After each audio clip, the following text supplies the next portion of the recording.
Binəqədi rayonu Mir Cəlal küçəsində qızğın inşaat işləri aparılır. Yerli sakinlər iddia edirlər ki, ərazidə görülən işlər qanunsuzdur.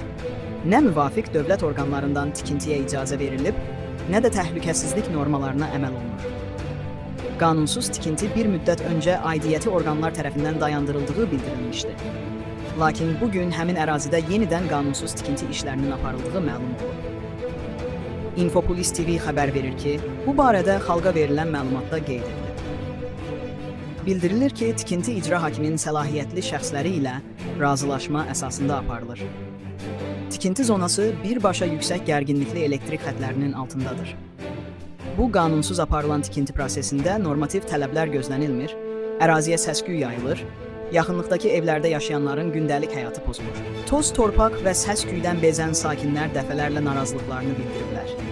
Ancaq onların narazılığına reaksiya verən dövlət qurumu yoxdur.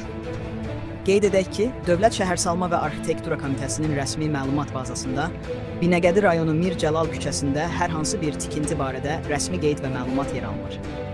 Məsələ ilə bağlı Binəqədi rayon icra hakimiyyətinin münasibətini öyrənmək mümkün olmadı. Həmçinin qanunsuz tikinti ilə bağlı Bakı Şəhər Memarlıq və Şəhərsalma Baş İdarəsi də heç bir açıqlama vermədi.